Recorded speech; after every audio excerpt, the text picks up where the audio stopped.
both run a 6-speed sequential gearbox with a transaxle configuration. Now, what that means is the gearbox is actually at the back of the car for weight and distribution. Now, when we come in and we look at this GT3 car, now I want you to come and have a look with me. They have some massive, massive brakes. Now, on the front, we're running 390 millimeter rotors with 6 piston calipers. So what that means is there's 3 little pistons on each side of that caliper clamping in to slow you down. And if we come down to the back, we've actually got a 355 millimeter rotor with a 4 piston caliper. Super, super cool. Now, that's the same on both cars, which I think is absolutely mega.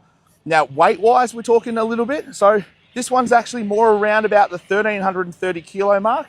And the GT4 is a little bit heavier because it hasn't had much of a diet. That's about 1,450 kilos. Moving on into the interior of the cars, Mercedes has done this great thing is that in the interior of the GT4 and the GT3 car are exactly the same. So you got the center console and the layout on the dash and the steering wheel are exactly the same.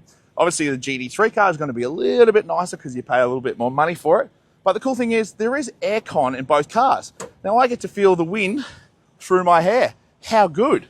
Now, there was no pun intended there, but this is a very, very cool system. You can see the air conditioning duct come straight through across in the middle there, straight to the driver, keep them nice and cool. Continuing on, the great thing about these cars is the feeling of familiarity. So the pedal box is also has the same setup in the cars. So if you jump between the cars, you literally know exactly where everything is.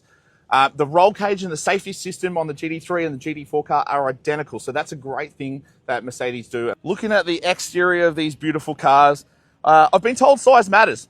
And well, with the GT3, yeah, that's right. It's 4.75 meters long and our GT4 car is 4.62 meters long. Now, how wide is it? Well, this one is about 2.049 wide. So just over 2 meters. Now we're going back to the 90s with the GT4 car. That's 1996 wide, right? Very, very close. Slightly smaller track. But we come to the heights. They're fairly similar.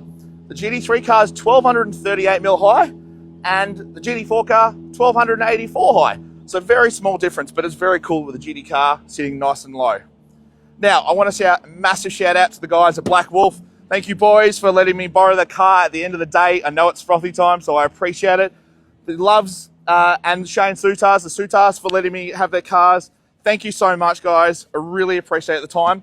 But I'd love if you can jump on, follow their socials, give these guys some love. See what I did there? You're welcome. And follow, if you have any questions, fire them down below. We'll get them answered for you from either the teams or myself. But I appreciate your time, and we'll see you pit lane soon.